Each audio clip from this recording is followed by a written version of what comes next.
வெளிமாநிலங்களுக்கு சுற்றுலா செல்லும் போது அந்தந்த பகுதியின் தட்பவெட்ப நிலையை அறிந்து திட்டமிட வேண்டும் என்பதை உணர்த்தியிருக்கிறது உத்தராகண்ட் சம்பவம். இதுபோன்ற சுற்றுலா பயணத்தின் போது கவனத்தில் கொள்ள வேண்டியவை என்னென்ன என்பது குறித்து தற்போது பார்க்கலாம்.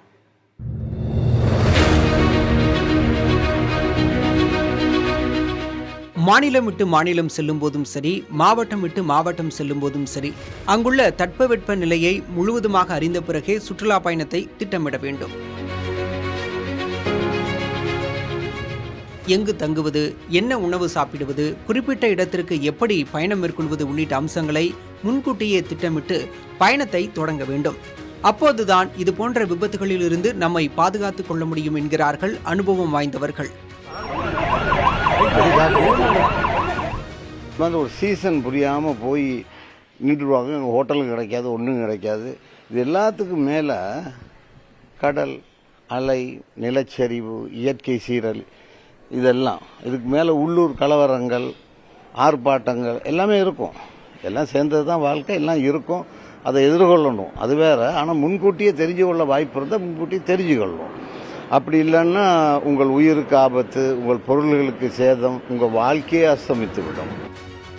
அங்கீகரிக்கப்படாத சுற்றுலா தலங்களுக்கு செல்வதை முற்றிலும் தவிர்க்க வேண்டும் என்றும் அறிவுறுத்துகிறார் VKT பாலன். உத்தரகாண்ட் மட்டுமில்லை, நேபாள், மானசரோவர் இதெல்லாம் முக்கியமான கேந்திர நிலையங்கள் சுற்றுலாவில். இந்து பேசிக் இதுகள் அங்கே எல்லாமே நிலச்சரிவுகளும் வெள்ளமும் அதிகமாகவே திடீர்னு வருது. அதில் கொஞ்சம் கவனம் செலுத்தணும். ஏற்பாட்டாளர்கள், அதாவது இங்கேருந்து கொண்டு போகிற ஏற்பாட்டாளர்கள் ஒரு புறம், இன்னொன்று டிஎம்சின்னுவாங்க, அங்கே ஏற்பாடு செய்பவர்கள், அவங்களுக்கு இடையில ஒரு ஒருங்கிணைப்பு இருக்கணும். இவங்க கேட்கணும், இல்லாட்டி அவங்க சொல்லணும், இந்த மாதிரி காலங்களில் வராதிங்கன்னு சொல்லணும், அதை தடுக்கணும், அதுக்கு முன்னேற்பாடுகள் பண்ணணும்.